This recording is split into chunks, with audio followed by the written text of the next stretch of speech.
क्या कोई इतना भी गिर सकता है, कोई सियासी जमात इस हद तक भी जा सकती है कि वो अपने मुल्क के मुतालिक ये कहना शुरू कर दे कि जी इस मुल्क को पैसे ना भेजे जाएं? आप सब जानते हैं कि बाहर से जितने भी पैसे आते हैं, जो भी बंदे भेजते हैं वो उनके प्यारों को जाते हैं, और पाकिस्तान के एक तरह से अकाउंट के अंदर पैसे आते हैं, तो पाकिस्तान को फ़ायदा होता है, उसके रिजर्व्स बढ़ते हैं। तो इस हद तक गिर जाना, ये इस हद तक चले जाना कि मुल्क दुश्मनी, यानी आपकी मुख्तलिफ सियासी जमातों के साथ मुखासमत हो सकती है, लड़ाई हो सकती है, मुख्तलिफ मामलात के हवाले से इख्तलाफ हो सकता है, मगर एक ऐसा फैसला करना या ऐसा कदम उठाना जिससे कि पाकिस्तान को नुकसान हो, थोड़ा सा तो सोचना चाहिए।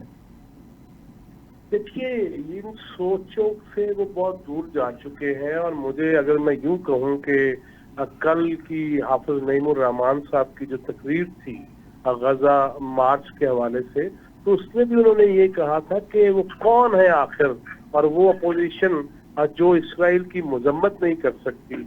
और फिर देखिए, आपको याद होगा, मैंने खुद 17 जनवरी को जेल में अबानी पीटीआई से ये सवाल किया जब वो अपनी गुफ्तगू कर रहे थे, तकरीर कर रहे थे, फिर से वही रिवाइंड करके जो हमेशा करते हैं कि मगरिब क्या है, मशरिक क्या है, इंसानी हुकूक क्या होते हैं।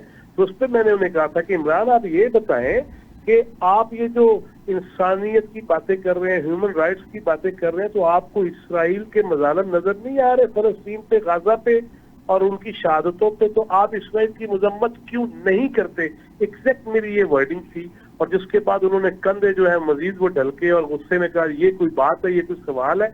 ये मौका भी उन्होंने मिस कर दिया। इसके साथ साथ देखिए, न सिर्फ ये कि गाजा की सूरत, आपने पाकिस्तान के हवाले से जो बात की, आप मुझे बताएं कि फितनतुल खवारिज के सामने हम खड़े हों, हमारे फौजी शहीद हो रहे हों, हमारे आम लोग शहीद हो रहे हों, सिविलियन शहीद हो रहे हों, हमारे जवान राना उनको शहीद किया जाए, और वो क्या कसूर है उस कैप्टन का जिसकी 1 महीना पहले शादी हुई और वो जो सुहागन थी वो बेवा हो गई?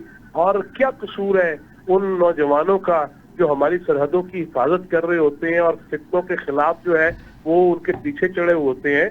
लिहाजा उसकी मजम्मत कभी नहीं की, बल्कि उल्टा इन दहशत गर्दों को आबाद किया पाकिस्तान में वापस लाकर। लिहाजा इससे बड़ी मुल्क दुश्मनी और क्या हो सकती है? और फिर जब जो ही कौमी कोई यकसुई आती है, जब एक जहन बनता है, उसमें केपीके के वजीर आला अजीब सी एक ऐसी दुर्फितरी छोड़ देते हैं कि जिसके बाद फिर मुंतशिरुल ख्यालियां आ जाए। आज तक मुझे बताइए कि पीएलए के दहशतगर्द शनाख्ती कार्ड देख देख के कत्ल करें और इस कदर जुल्म रवा रखें, उनके कैंपों के अंदर जाके पीटीआई की क्यादत और उसके सेक्रेटरी जनरल जाके बैठ जाते हैं। लिहाजा ये सारी वो चीजें हैं जो रियासत मुखालिफ है, पाकिस्तान मुखालिफ है।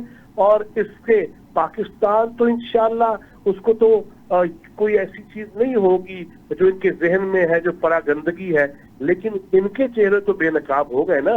लिहाजा ये नुकसान इन्हीं का होगा। हमारी शहादतें जरूर हो रही हैं, लेकिन इंशाअल्लाह पाकिस्तान ताक़यामत रहना है, मजबूत भी रहना है, और उसमें मीडिया को खास तौर पे यकीनन अहम किरदार अदा करना है। जी ठीक है, बहुत शुक्रिया जवाद फैज।